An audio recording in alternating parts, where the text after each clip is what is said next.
Welcome back to Welcome back to part 33. A husband found out about his wife's boyfriend. This is what happened to her organs. Oh. CW is a 30-year-old woman presenting to the emergency room with nausea and excessive sweating. In the hospital, her heart rate went from 140 beats per minute to 40 within a short amount of time. Oh. This sudden change is abnormal and tells doctors they don't have much time left to figure out what happened.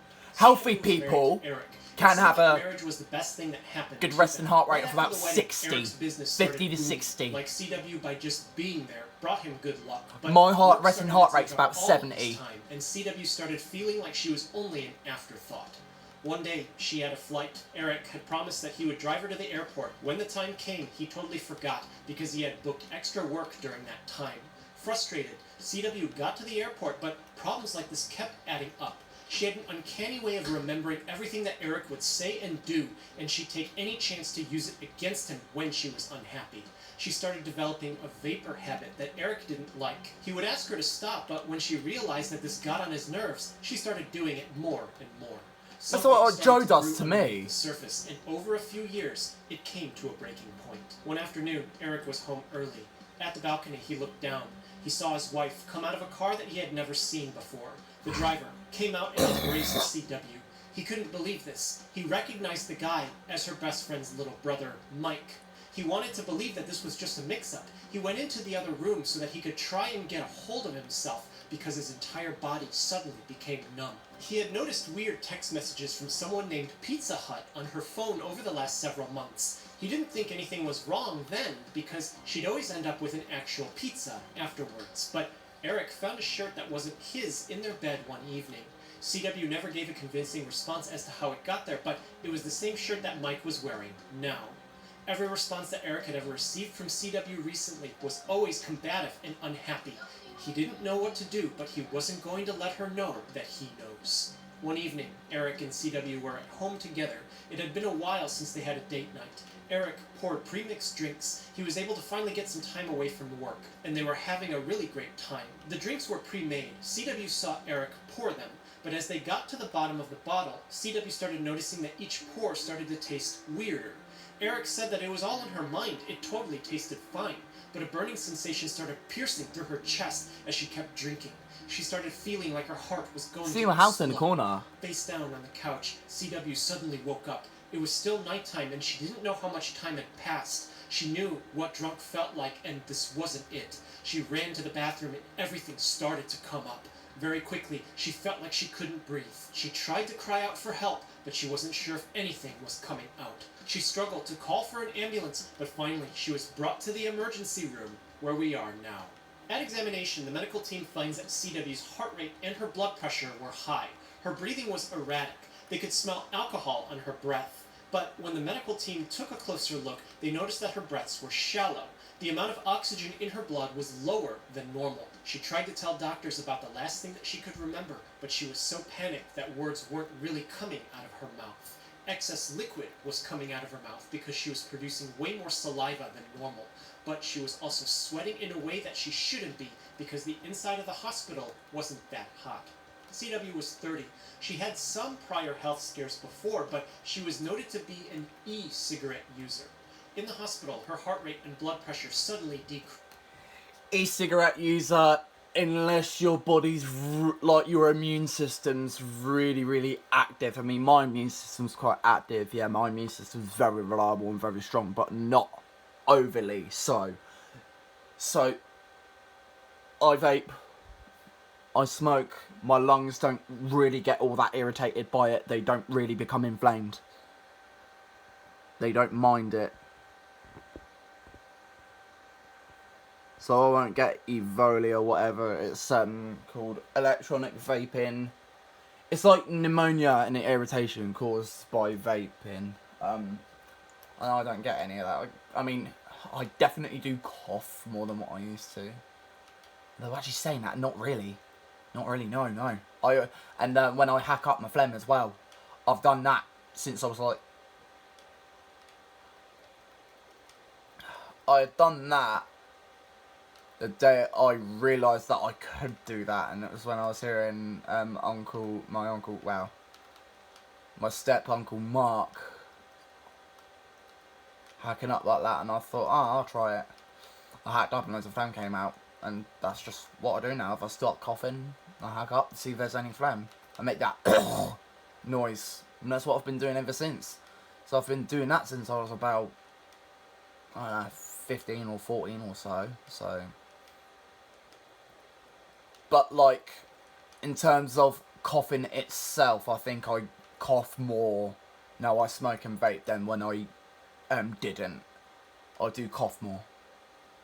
But I never notice shortness of breath or anything serious at all. I just cough a little bit more. I literally just have smoker's cough. That's all it is. I just have smoker's cough.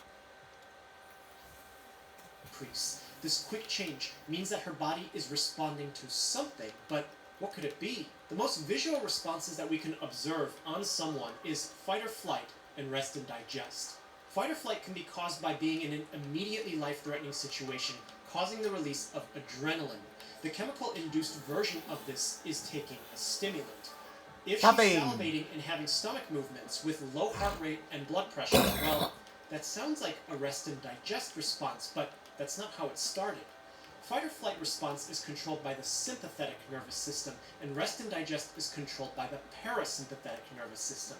These are two divisions of the same nervous system. Her initial response looked like she had ingested a stimulant, high heart rate, high blood pressure, fast breathing, but then quickly it became as if she had taken a depressant, slow heart rate, low blood pressure, and shallow breaths. She did take a depressant. If this continues, she might not... She did take a depressant. That's called alcohol. ...be able to breathe very soon, but this gives us a better idea of what happened. When a nerve sends a signal, chemicals are released at the synapse where the nerves connect. When the signal is done, the terminal needs to be cleared, otherwise signal is sent non-stop. But how does that happen? These chemicals can be reabsorbed, or they can be broken down. The sympathetic nervous system uses noradrenaline at the end to send signals, but the parasympathetic nervous system uses acetylcholine at the end. If CW's response changed nervous systems, and these nervous systems end their signals with different chemicals, then it means that the synapses not clearing out neurotransmitters isn't her problem. But if we go earlier, we find that sympathetic and parasympathetic signals both start with acetylcholine, and the parasympathetic system keeps using it. If this is the case, then is it possible that she somehow consumed a large amount of acetylcholine? That would set off a sympathetic response at first, and the excess acetylcholine would then feed into her parasympathetic system, leaving her with an inappropriate rest and digest response. This could be plausible, except acetylcholine doesn't last very long in the body. It gets broken down very quickly. But is there another chemical that acts like acetylcholine? In the body, cells have structures that receive chemicals called receptors. Once the chemical is bound, the cells respond accordingly. Acetylcholine receptors have different subtypes. One is the muscarinic acetylcholine receptor. This takes acetylcholine, but it also takes muscarine, found in muscaria, another name for a kind of mushroom. When either chemical muscaria, it causes a rest and digest response. What does that sound like? Mascara. Distributed equally in the body. Is there a relation? Muscarine doesn't have an effect on breathing. So, if we look a little deeper, another subtype is the nicotinic acetylcholine receptor responding to nicotine. And this explains what's happening to CW. Nicotine is a stimulant. It acts like acetylcholine in the sympathetic nervous system to produce an effect, but in massive amounts. After it's done sending that response, the signal at the parasympathetic nervous system keeps going, producing an inappropriate, non-stop rest and digest signal. But here's another problem. Acetylcholine receptors are found in all kinds of nerves. They're found in the brain, and they're found where the nerves connect to the muscle.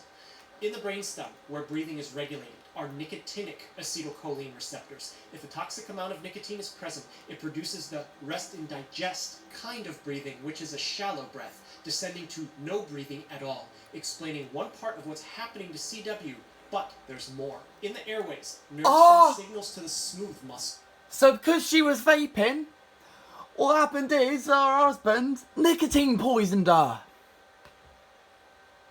The husband nicotine poisoned her.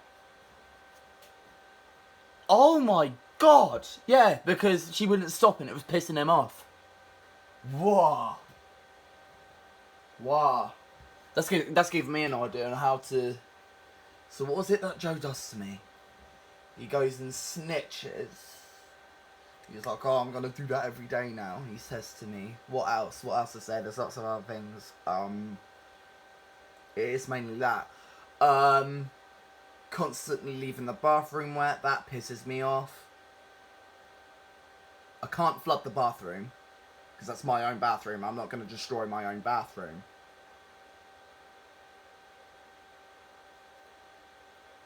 I've tried everything. I've tried winding him up the same way that he does. I can't do it enough. There's got to be something I can do that's way too much, but like it ain't physically gonna harm him.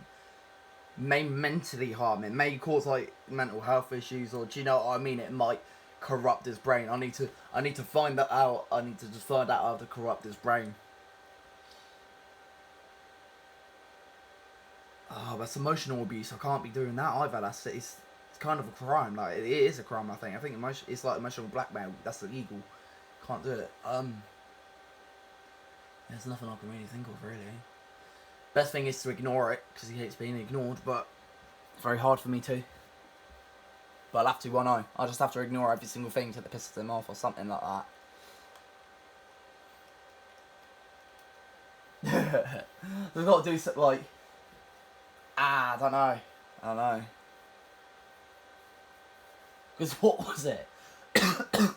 She was liking nicotine, so he nicotine poisoned her. Right, okay. So basically I've got to give Joe way too much of something that he likes. I've got to give him way too much of something that he likes. So basically I've kind of got to get him in trouble. I've got to get it to the point where he's constantly reprimanded. That's fun. When excess nicotine floods in, taking place of acetylcholine, these muscles constrict. Less space in the airway means breathing becomes harder. The brain can discharge in chaotic ways when too much nicotine is present because the nicotinic receptors get flooded. This massive release of electrical activity causes seizures, which CW was noted to have. Her muscles can no longer contract normally because nicotine has mimicked acetylcholine at the nicotinic receptors at the neuromuscular junction. Typically, when light is shined into someone's eye, their pupils will constrict so as to limit the amount of light entering in. This reflex is natural. If this reflex is absent, it means that parts of the brain aren't functioning correctly, and in CW, her pupils no longer react to light. Much earlier in her hospital admission, when her heart rate suddenly dropped, the medical team had suspected that CW was experiencing a poisoning. They took a blood sample and sent it to a lab to test because they suspected a few possible poisons. And when it returned, it reported that massive amounts of nicotine were floating around in her blood as if she had smoked 215 whole cigarettes at the same time in one puff. By this time, doctors had already put a tube down her throat so that a machine could breathe for her. They had already notified the authorities by this point. But where did this nicotine come from? At CW and Eric's house, police looked through, in trash bags, in their building. Well, I've done stuff like that, so I was having a session in the bathroom, doing what I do in my gay self, and I wanted a lot of nicotine in my system, so I did actually. I put a little bit of e-liquid in something I was having to drink, and when he was on about how she was experiencing this burning sensation going down her throat, I was experiencing that the tiniest bit, but even the amount of e-liquid I had, it was quite diluted in the nic salt, in the nicotine. It was quite diluted in that, so I went nowhere near to nicotine poisoning myself whatsoever. But yeah, that sharp sort of sensation, it's vape juice. It's kind of irritating. If it gets in the mouth, it is. And I will see you in part 34 of Bungalow Builds.